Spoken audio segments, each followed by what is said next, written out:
Hi guys, it's Morgan and welcome back to my channel. Today I'm going to be talking about episode 1, episode 2, and episode 3 of Ironheart. Now, if you haven't seen the episodes, there will be spoilers in this review, so stop watching if you don't want to be spoiled. So, here's my review of episode 1, episode 2, and episode 3 of Ironheart.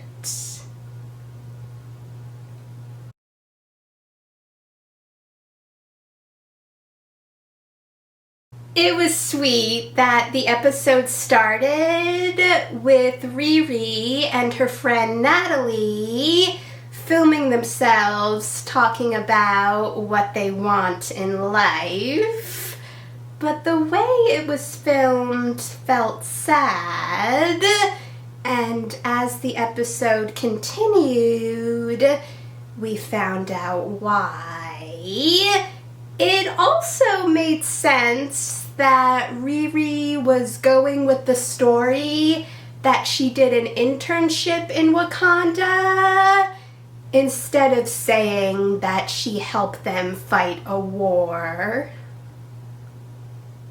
I did feel sorry for Riri when she got expelled, but it made sense since she hadn't been going to any of her classes, and she was also making money by doing other students' assignments for them. But she did make a grand exit since she left in her suit, and I thought that her AI Trevor was pretty funny. We also got a first look at the group who works for Parker, aka the Hood, and one of the members, Stuart, messed up on an assignment, and Parker saw Riri fly by, which obviously made him want to replace Stuart with Riri. At first, I thought it was nice of Landon to help Riri take her things home, but then he made her pay him. It was also clear that Riri didn't want to spend time with her mom, Ronnie, and Ronnie's friends, so it made sense that she got out of it by hanging out with Xavier. And even though at that moment we didn't know exactly what happened to Riri's stepdad, Gary, and Xavier's sister, Natalie, yet, it was sweet when Xavier showed Riri the mural honoring them. It was also nice of Xavier to help Riri get the parts she needed for her suit, but that's also where Riri met John, and he invited Riri to meet his boss, Parker. It was extreme when Riri had to figure out how to get to a gas mask when she was stuck in an elevator with gas that would become unbreathable as her interview to join Parker's group. But she was able to break out of the elevator without the gas mask, which impressed Parker and his group. And even though when Parker offered her to join his group, she turned him down at first, once she found out the kind of money Parker had, she changed her mind. And since Parker told Riri that they needed her iron suit tomorrow, Riri definitely had a lot of work to do since her suit was a wreck. I felt really sorry for Riri when she had a flashback to when Natalie and Gary were killed, since she obviously misses them and obviously has survivor's guilt. It was also sweet that Ronnie tried to comfort Riri since she heard Riri crying, but Riri turned it back on Ronnie and accused her of letting Gary's dream die by not cleaning his garage. I was also wondering why Parker was making John put tattoos on his back, but that was explained in episode 2, and I liked seeing the back and forth of that happening while Riri was working on her suit. I've mentioned this in some of my other Marvel-related videos, but I've never read the comics.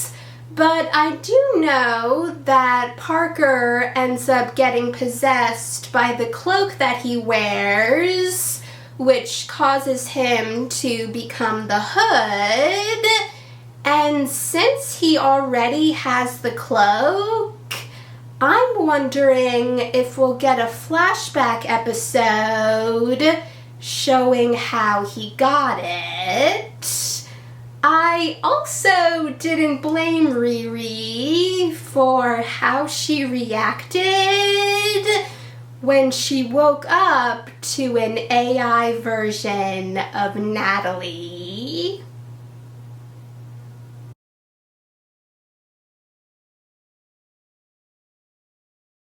I understood why Riri wanted to get rid of AI Natalie, since she didn't want to be reminded of her friend Natalie. And I also didn't blame Riri for telling AI Natalie to stay quiet in her room while she met with Parker and his group, since Ronnie would obviously be shocked if she saw AI Natalie.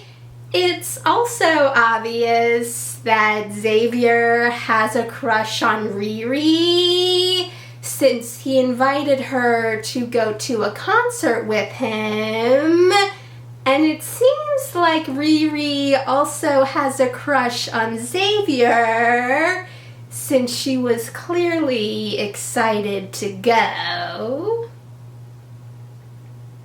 It made sense that Riri thought that Stuart sent her to voicemail when she tried to call him for help, because he was mad that she took his job. But in episode 3, we found out that that was not the case. But luckily, AI Natalie was able to help, and she found Joe, who was someone that would be able to help Riri with her suit. I also didn't blame Riri for wondering how AI Natalie had a memory of something that Riri and Natalie did together.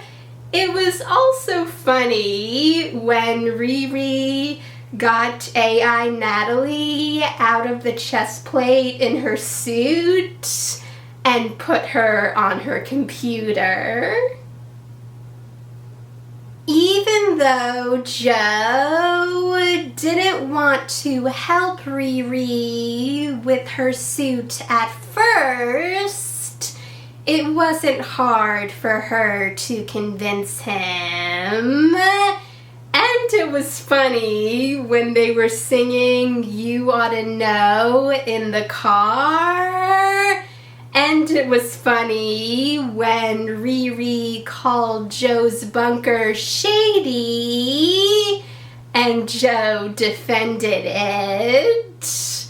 Ronnie also had a very understandable reaction when she saw AI Natalie, but once AI Natalie explained what she was, and Ronnie realized that Riri made her, she calmed down. It was also nice to see them talk, and it was nice that Ronnie gave AI Natalie advice on how to get Riri to let her help her. Even though AI Natalie interrupted the heist, she was able to help Riri and Parker's group get it done. But when the security guard was pointing his gun at Riri and AI Natalie froze and started to glitch and wouldn't follow Riri's command when she told her to close her helmet. It was obvious that AI Natalie was remembering the moment Natalie died. And then AI Natalie disappeared, but Riri was saved by Parker, which made Riri start to be suspicious of Parker. But when AI Natalie told Riri that she sensed some weird energy off Parker, Riri didn't listen. It's now clear that the tattoos that Parker gets on his back is to cover up the scales that are showing up on his back, which is obviously a side effect from wearing the cloak, but the tattoos aren't working. It was also really sad when Ronnie told Riri how amazing AI Natalie is and asked Riri if she could make one of Gary, but Riri said that she couldn't. It's also clear that Joe is getting braver, since after his neighbor's dog kept pooping on his lawn, Joe got revenge by cutting his neighbor's daisies.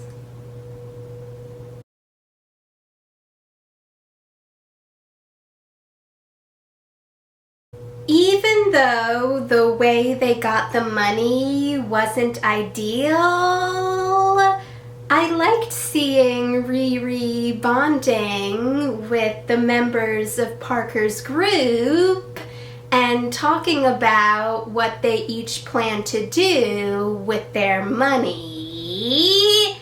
I also liked that Riri and Clown were planning on analyzing Parker's cloak, but that didn't get very far since John got mad when he saw them with Parker's cloak and slammed Clown against the table to get it back.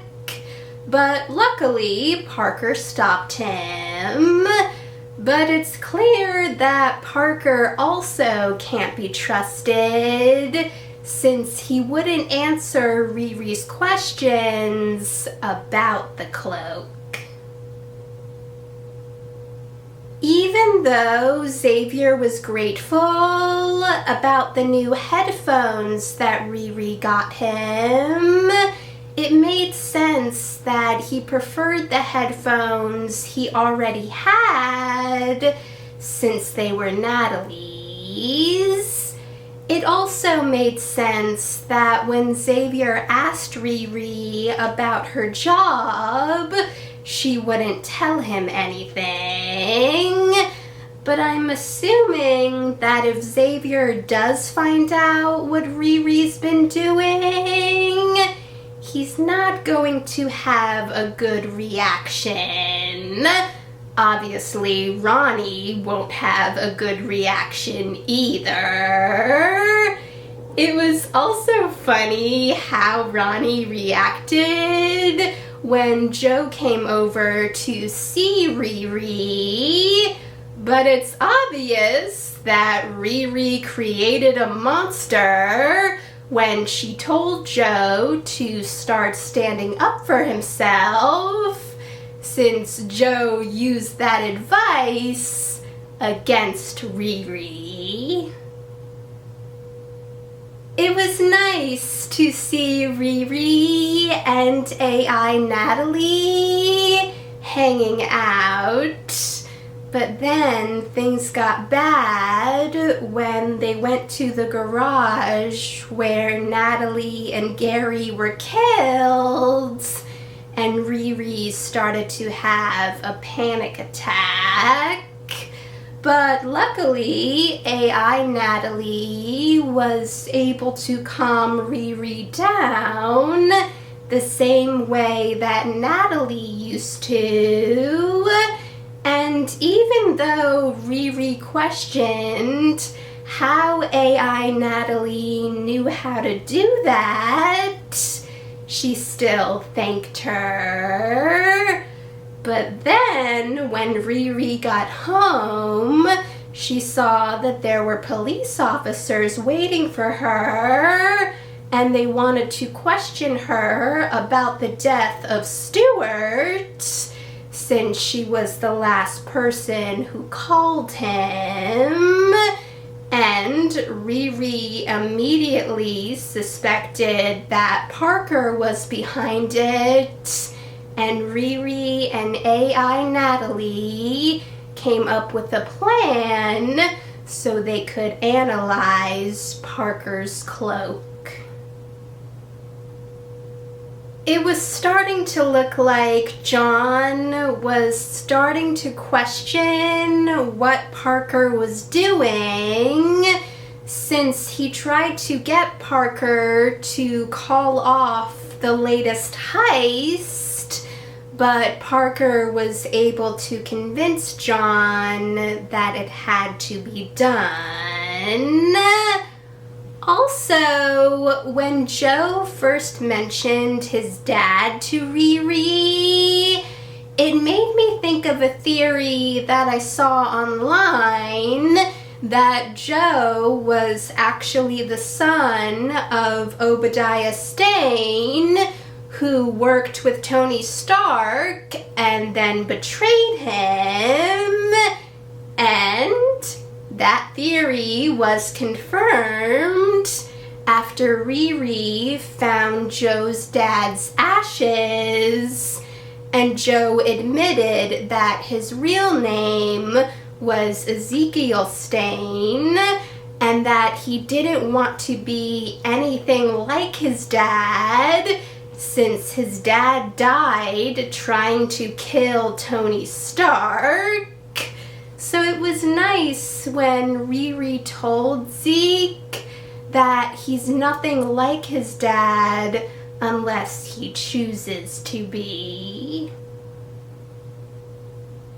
While the heist was going on and Riri snuck away so she could try and get a sample of Parker's cloak while he was trying to get Hunter to sign the contract, I was worried that Parker was going to catch her, but he didn't.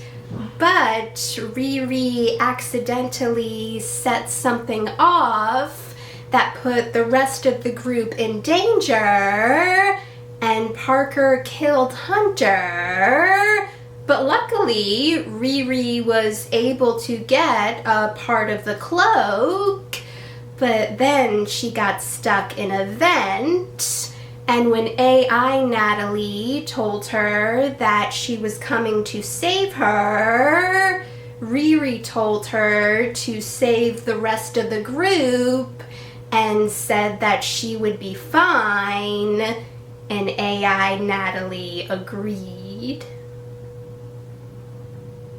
When John was fighting Riri and called her a loose end like Stuart, confirming that he was the one who killed Stuart, I was wondering how Riri was going to get out of there. So luckily, AI Natalie showed up with Riri's suit and saved her, and they left John to die, which Riri obviously felt guilty about. But then she felt even more guilt when she realized that not only did she lose the piece of the cloak that she had gotten, she also lost the biomesh skin that Zeke had given her, which could now possibly be traced back to Zeke, and he could be blamed for what happened. Also, right when Parker was going to renounce the hood, he got a vision that showed him that Riri was responsible for John's death. So things are definitely not looking good for Riri right now. But it was good that she admitted to AI Natalie that she wasn't okay. Also, obviously Riri felt guilty about John's death since she's a good person.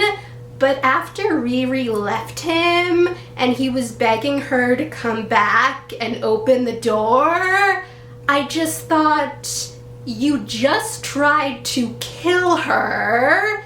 Do you really think she's going to save you? Thanks for watching, guys! If you saw the episodes, let me know in the comments what you thought about them.